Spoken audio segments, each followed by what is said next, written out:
Do Instituto AOCP vem a nossa questão comentada de hoje, uma questão de 2020 a respeito de verbo.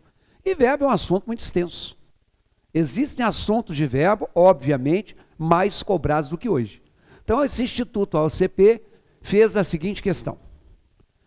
Ao passar a oração, escuta os medos para a voz passiva sintética, o que é que nós vamos obter? Escutam-se os medos, escuta-se os medos se escutam, os medos são escutados, ou escutados são os medos? O que é que você acha que é? Quando a gente lê muita coisa parecida uma com a outra, parece que dá meio um nó na nossa cabeça. Então vamos fazer aquele nosso procedimento padrão. Coloque a questão na tela, amplie a tela, pause o seu vídeo, pense no seu conhecimento prévio e em seguida, depois de arriscar um palpite, é que você vai voltar aqui comigo. Vai lá. Bom, dos assuntos que eu falei que caem mais em prova de verbo, um deles tem a ver com as vozes verbais, que é a voz ativa, a voz passiva e a voz reflexiva. A chamada voz ativa é quando o sujeito é o praticante da ação verbal. Então, quando eu digo, por exemplo, que o avaliador aplicou a prova, a ação de aplicar foi praticada pelo sujeito, o avaliador. Então, o avaliador é o sujeito que pratica a ação, essa frase está na voz ativa. A chamada voz passiva, que é o que essa questão cobra, ela é aquela voz verbal que vai acontecer quando nós tivermos um verbo ou uma ação verbal cujo sujeito não pratique a ação. Na chamada voz passiva, o sujeito sofre a ação verbal, ele é um sujeito paciente. E você está vendo aí na tela que a pergunta fala de voz passiva sintética.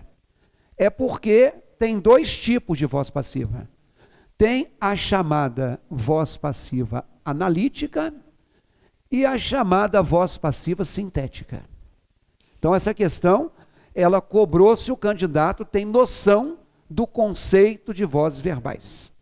Qual é a diferença de analítica para sintética? Analítica vem de análise, sintética vem de síntese. Analisar é detalhar, sintetizar é concatenar. Então a estrutura da voz passiva analítica, ela é mais extensa e a estrutura da voz passiva sintética, ela é menos extensa. Na voz passiva analítica, necessariamente você vai ter uma forma do verbo ser, mais uma forma verbal do particípio. Pode ser presente, passado, futuro. É, foi, era, será, fosse, seria, seja, qualquer verbo ser. E o particípio, por exemplo, caminhar é infinitivo. Caminhando é gerúndio, caminhado é particípio, vendido é particípio, geralmente termina em ado ou ido. Tá? Então, quando a gente fala assim, o paciente foi examinado pelo médico. Qual é a ação verbal que nós temos ali? Não é foi examinado, não. Foi examinado é uma expressão verbal. A ação verbal é de examinar. Tudo bem. Essa ação verbal de examinar está expressa em duas formas verbais. Em que foi é uma forma do verbo ser, no passado, e o examinado, que termina com ado, é a forma nominal chamada particípio. O gerúndio seria examinando e o infinitivo seria examinar. Quem é que foi examinado? O paciente. Isso aqui é o sujeito. O sujeito praticou a ação de examinar? Não, ele foi examinado. Isso é o sujeito paciente. Quem foi que examinou o sujeito? O médico. O médico é o termo agente. Uai, professor, mas quem pratica a ação não é o sujeito? Não. Quem pratica a ação é o sujeito na voz ativa. O médico pratica a ação e ele é o que a gramática chama de agente da passiva. Por que agente? Porque pratica a ação. E por que agente da passiva? Ué, porque o sujeito é paciente. E um detalhe, sujeito não pode ter preposição, não. Agora, quero que você saiba que além do verbo ser e do particípio, o agente da passiva, estou colocando aqui entre parênteses, porque no primeiro exemplo que eu coloquei ali, ele apareceu. Mas o agente da passiva não precisa vir explícito. Então, por exemplo, os pagamentos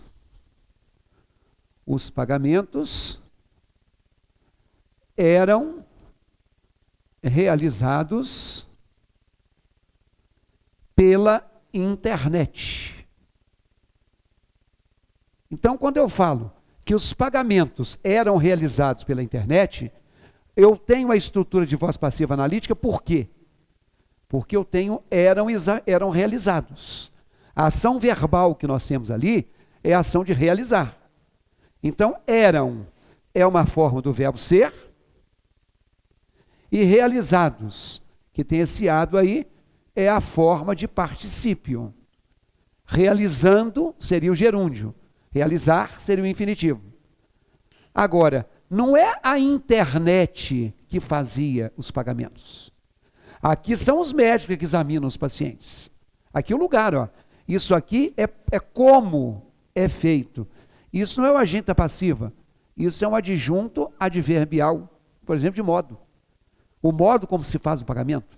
Ou de lugar, o local onde se executa os pagamentos. Agora, não é o agente, não é a internet que realiza. E isso aqui, ó, os pagamentos representam o sujeito paciente. Então, estou te dizendo que a chamada voz passiva analítica pode ter o agente da passiva explícito ou não. Vai lá na tela. Se você marcou a letra D de dado ou a letra E, você errou. Porque na letra D de dado e na letra E, eu tenho voz passiva analítica. Olha lá, tem o são e tem o escutados. Então, se eu tenho o verbo ser mais particípio, eu tenho voz passiva analítica. E a pergunta fala de voz passiva sintética. Então, se você marcou letra D ou letra E, nada feito. Agora, a chamada voz passiva sintética, que é a que nós estamos querendo fazer aqui agora, ela também é chamada de voz passiva pronominal. Então, voz passiva sintética ou pronominal é a mesma coisa. A OCP preferiu o nome voz passiva sintética. Bom, ela vai ter que ter um verbo transitivo direto mais o pronome se. Por isso que é pronominal. Tá? E esse pronome se é chamado de pronome, ou, em algumas gramáticas, é chamado de partícula passivadora. Ou é pronome apassivador, ou é partícula apassivadora. Que negócio é de verbo transitivo direto? É aquela coisa que você aprende na escola, ou que você mecaniza assim. O policial encontrou, aí você fala que encontra alguma coisa. Encontrou o quê? As pistas. Ah, as pistas é o objeto direto. Então, quando o cara pergunta o quê, muitos de vocês já sabem que essa perguntinha gera um objeto direto, mas cuidado. Quando você coloca o verbo identificar, seguido do pronome se, ele é um verbo transitivo direto. Quem identifica, identifica algo. Identificou o quê? Tá bom. Eu não tenho como arrancar da sua cabeça que ao perguntar o quê, você tem um verbo transitivo direto. Mas é um verbo transitivo direto com o se. Então, quando eu digo identificou-se a causa do ruído, eu sei que você já ouviu alguém falar, olha, tem alguém identificando a causa do ruído e eu não sei quem é. O sujeito é indeterminado. Mentira. Sempre que você tiver esse verbo transitivo direto mais o se, essa resposta que você pensa que é o objeto direto, meu amigo, ela é o sujeito paciente. Por isso que as perguntinhas às vezes são maldosas. Ao dizer, identificou-se a causa do ruído, é como se falasse assim, ó, a causa do ruído foi identificada. Aí, ó. Identificou-se a causa. A causa foi identificada. Olha o sujeito aqui, ó. O sujeito é singular. A causa, por isso é singular, foi identificada. Vai lá na tela. Escuto os medos. Os medos não é escutado. Né? Então, os medos são escutados, era a letra D e a letra E, só que elas são voz passiva. Na A tem o si, na B tem o si e na C tem o si. Então, na verdade, escutam-se da letra A. O quê? Os medos. Opa, é um verbo transitivo direto, mais si. Então, quando eu coloco aqui, ó, escutam-se os medos. Vamos pensar no que eu disse a vocês. Eu tenho o verbo escutar, que é transitivo direto, com a partícula si, e aquilo que eu penso que é o objeto direto é o sujeito. Opa, se o sujeito aqui, a causa, é singular, por isso que o verbo é singular, mas aqui o sujeito é plural, então o verbo é plural. Escutam-se os medos. Aliás, acertou a questão quem marcou a letra A. Porque a letra B, escuta-se os medos, eu tenho um verbo transitivo direto com a partícula se, escuta-se, mas com sujeito plural, os medos. Como é que sujeito plural pode ser escuta-se? Não pode. Tá bom, professor, entendi. Mas por que que não é a letra C? Porque ao dizer que os medos se escutam, fica parecendo assim, um medo escuta o outro. É igual, por exemplo, os debatedores se escutam. Os envolvidos na briga se escutam. Os medos se escutam. Então, a resposta é a letra A.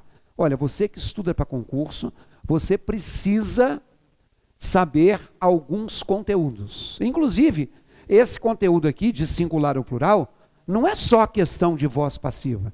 Isso tem a ver com concordância. Por falar em concordância, eu não sei que dia você está vendo essa aula, mas se você está vendo hoje, no dia que ela foi postada, vai acontecer agora, no dia 13 de maio, uma aula ao vivo sobre concordância verbal, aqui no www.ivalonline.com.br. Então, se você quer ter 2 horas de aula, quarta-feira vai ser de 19 às 21 horas, 2 horas de aula só sobre concordância. Acesse esse site hoje, porque é rapidinho. Agora, se semana que vem você for assistir essa questão, nada feito. Tem que fazer hoje, no dia da postagem da aula. Você que acompanha a gente, que já clicou no sininho para receber a notificação, vai receber no dia. Então vai lá, www.ivalonline.com.br.